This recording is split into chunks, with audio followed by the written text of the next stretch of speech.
नमस्कार दोस्तों, स्वागत है आपका मेरे चैनल पर। कैसे हैं आप सब लोग? मैं हूं आपकी दोस्त अनुप्रिया। हम लोगों ने एक सीरीज स्टार्ट की है जिसका ये वीडियो नंबर 2 है, जो कि है बी हेल्दी विद मी। मैं घर पे बैठे बैठे अपनी सेहत का ध्यान रख रही हूँ, तो सोचा आप लोग भी क्यों ना करूँ। आप भी मेरी फैमिली है तो आप लोगों का भी ध्यान रखना इतना ही ज़रूरी है। तो इस सीरीज़ में हमने सिर्फ 3 वीडियोज़ अभी इनिशियली प्लान की है। इसके बाद हम आगे और भी प्लान करेंगे। ये रिलेटेड जो है वो पीसीओडी से स्पेशली है।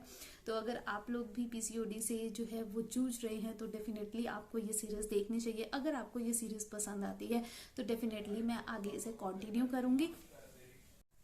मैं कंटिन्यू करूंगी। तो चलिए अभी आज का जो वीडियो नंबर 2 है वो देख लेते हैं। वीडियो नंबर 1 आपने अभी तक नहीं देखा है तो लिंक डिस्क्रिप्शन बॉक्स में है, ये ऊपर आई बटन में डाल दूंगी, आप चेकआउट कर लीजिएगा।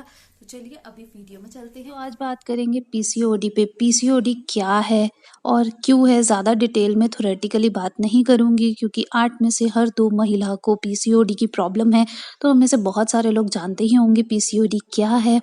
तो यहाँ पर जिनको नहीं मालूम है उनके लिए डिटेल में बता देती हूँ थोड़ा बहुत कि पीसीओडी एक तरीके की हार्मोनल डिसबैलेंस बीमारी है जो कि लेडीज़ को होती है।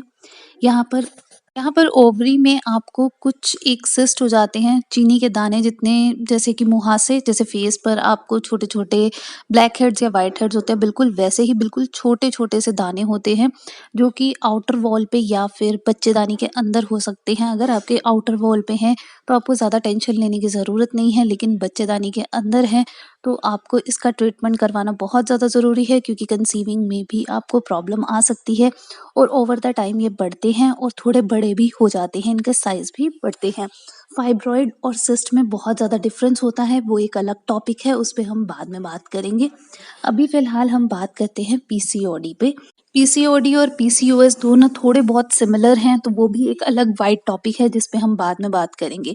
आज का टॉपिक सिर्फ पीसीओडी में आपको क्या खाना चाहिए, क्या नहीं खाना चाहिए, स्पेशली दूध के ऊपर बहुत ज़्यादा विचार किए गए हैं कि दूध पीना चाहिए या नहीं पीना चाहिए, क्योंकि मुझे भी ये प्रॉब्लम फेस करने को मिली थी कि मुझे दूध पीना है या नहीं पीना है, डेयरी प्रोडक्ट्स लेने हैं या नहीं लेने हैं।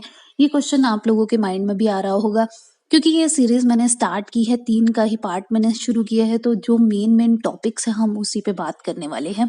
तो यहाँ पर आज जो मेन कंसर्न जो मुझे फेस करने को मिला और जिसके रिजल्ट्स जो हैं मुझे नहीं मिले, इंटरनेट पर भी बहुत ज़्यादा कुछ मैंने सर्च करने का ट्राई किया है रिगार्डिंग डेयरी प्रोडक्ट्स, जो मुझे नहीं मिला है, जिसका मैंने बाद में डॉक्टर से कंसल्ट करके और काफ़ी सारे और लोगों से बात करके इसके बारे में जड़ तक पहुँचकर आप लोगों के लिए लेकर आई हूँ।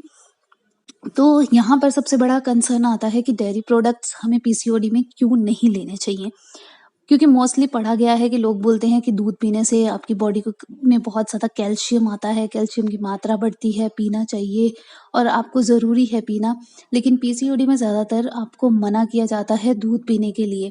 क्यों? क्योंकि ये एक मिथ है कि लोग बोलते हैं कि अगर आप दूध पिएँगे तो पीसीओडी से सिस्ट की जो मात्रा है वो बढ़ जाती है। जी हाँ, इससे कोलेस्ट्रॉल लेवल बढ़ता है जिस वज़ह से सिस्ट की जो मात्रा है वो बढ़नी शुरू हो जाती है। लेकिन यहाँ पर दूध जो है वो आपको लेना है स्किम मिल्क, यानी कि जो कि मिलाई उतरा हुआ दूध है, आप उसका अगर सेवन करेंगे तो आपको इतनी ज़्यादा प्रॉब्लम नहीं आएगी। लेकिन कई थ्योरीज़ में ये भी माना गया है कि अगर आप दूध लेते हैं तो वो एनिमल प्रोड्यूस्ड प्रोडक्ट है, उसके अंदर हॉर्मोन्स भी हैं, उसमें कोलेस्ट्रॉल भी है, फैट भी है, जो कि आपकी बॉडी को खराब करता है। ये एक अलग थीसिस है।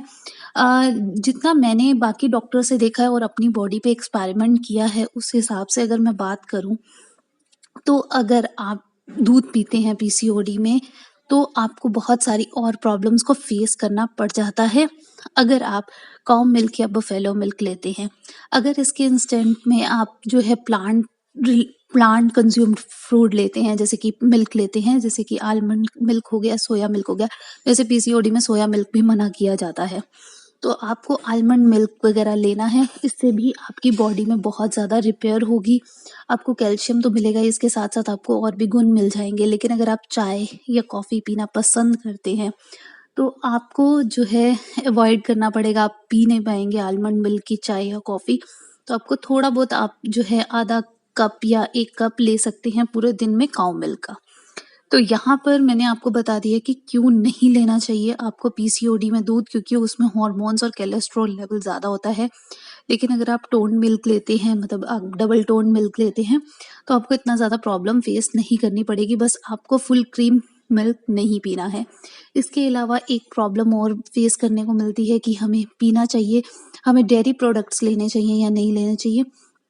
तो देसी घी तो हमेशा हमारी सेहत के लिए अच्छा होता है। इवन हार्ट पेशेंट्स को भी 1 चम्मच देसी घी बोला जाता है लेने के लिए, क्योंकि बॉडी में नरिशमेंट की बहुत ज़्यादा ज़रूरत होती है। और देसी घी नॉर्मली खाली पेट अगर आप लेंगे तो भी अच्छा है, नहीं तो आप नॉर्मल रेगुलर फूड में भी उसे इंक्लूड कर सकते हैं 1 चम्मच देसी घी को, या फिर मक्खन। आप पनीर भी खा सकते हैं एज़ अ प्रोटीन की मात्रा, लेकिन प्रोटीन को आप ज़्यादातर कंज़्यूम कीजिए जैसे कि पल्सेस हो गए, उनसे। अगर आप मीट वगैरह खाना पसंद करते हैं तो रेड मीट को बिल्कुल मना कर दें, मतलब आप ना खाएँ, क्योंकि रेड मीट से भी आपको पीसीओडी की बहुत सारी प्रॉब्लम्स को फेस करना पड़ सकता है। अब यहाँ पर बहुत सारे लोग सोचते हैं कि पीसीओडी 30 के बाद या 25 के बाद आता है। ये आप 12 साल की उम्र से लेकर 35 से 40 साल की उम्र तक की महिलाओं में देख सकते हैं। बस प्रॉब्लम ये है कि 12 साल की उम्र में हम कभी चेकअप नहीं करवाते हैं, ना ही इंटरनली चेकअप डॉक्टर्स करते हैं, इसलिए हमें पता ही नहीं चलता है कि लेडीज़ को पीसीओडी की प्रॉब्लम है। ये पीसीओडी की प्रॉब्लम ज़्यादातर पकड़ी जाती है जब वो कंसीविंग के लिए ट्राई कर रहे होते हैं। तो यहाँ पर ये प्रॉब्लम मतलब बहुत ज़्यादा फेस करने को होती है। तो अगर आप पहले से ही नोटिस करें अपने बच्चों में, अगर आपकी लड़कियाँ हैं, बेटियाँ हैं, आपकी सिस्टर्स हैं, तो आप देखिए कि इर्रेगुलर पीरियड्स तो नहीं है, इंस्टेंटली उनका वेट गेन तो नहीं हो रहा है, या फिर बिना मतलब वो कम खाती हैं फिर भी वो मोटी हो रही हैं, स्कैल्प से बाल तो नहीं बहुत ज़्यादा झड़ रहे। मतलब हम सोचते नहीं है कि खाना-पीना ठीक नहीं होगा इस वज़ह से बाल झड़ रहे होंगे, लेकिन अगर उनकी एक्सेस मात्रा में बाल झड़ रहे हैं या फेशियल हेयर बहुत ज़्यादा हो रहे हैं, पिंपल्स बहुत ज़्यादा आ रहे हैं, तो एक बार डॉक्टर से ज़रूर कंसल्ट करें, क्योंकि ये पीसीओडी की मेन रीज़न है और 12 साल की उम्र से ये प्रॉब्लम्स आपको फेस करने को देखने को मिल जाती है। और आजकल तो मास मीडिया इतना ज़्यादा बढ़ गया है कि आप लोगों को इसके बारे में पता है, तो आप लोगों को जानकारी होनी चाहिए। तो ये कुछ एक चीज़ें थी जो मुझे आप लोगों तक पहुँचानी थी। तो ये सीरीज़ स्पेशली उन टीनेजर्स के लिए है, फ़ायदेमंद हो सकती है, जो अभी नए-नए हैं, जिन्हें मालूम नहीं है क्या डाइट प्लान लेना चाहिए, और बहुत सारी और प्रॉब्लम्स जो मैंने फेस की। मैं नहीं चाहती कि और भी लोग आएँ इस प्रॉब्लम में। अगर आप रेगुलर चेकअप करवाते हैं तो आपको अपनी बॉडी के बारे में पता रहता है। मैंने आफ्टर मैरिज अपनी बॉडी का हर 3 मंथ्स में चेकअप करवाया है। और उसके बाद अब जाकर मुझे मतलब पीसीओडी का मेरे पहले प्रॉब्लम नहीं थी। इसका भी एक अलग रीज़न है जो कि मैं बाद में कभी डिस्कस करूँगी। अगर मुझे मौका लगा कि मुझे पीसीओडी क्यों हुआ, क्या रीज़न्स थे इसके पीछे, और क्यों मतलब अभी क्यों प्रॉब्लम्स आ रही हैं। तो ये एक वाइड टॉपिक है जो कभी मैं अगर टाइम मिला तो आप लोगों के साथ डिस्कस करूँगी। आई होप आपके लिए ये वीडियो हेल्पफुल रहा होगा।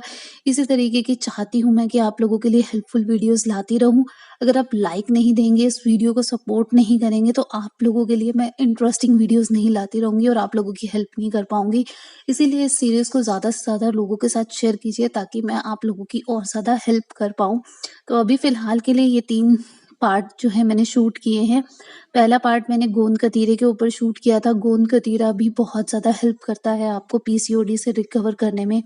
पीसीओडी के साथ-साथ आपको और भी बहुत सारी प्रॉब्लम्स को फेस करना पड़ सकता है, उसके बारे में हम नेक्स्ट वीडियो में बात करेंगे। तो चलिए मिलती हूँ फिर आपसे एक नई वीडियो के साथ। वीडियो अच्छा लगा हो तो लाइक ज़रूर दीजिएगा और इसे अपने फ्रेंड्स और रिलेटिव्स के साथ ज़रूर शेयर कीजिए, या जिसे ज़रूरत है उसे ज़रूर शेयर कीजिएगा, ताकि उनकी थोड़ी-सी और हेल्प हो सके।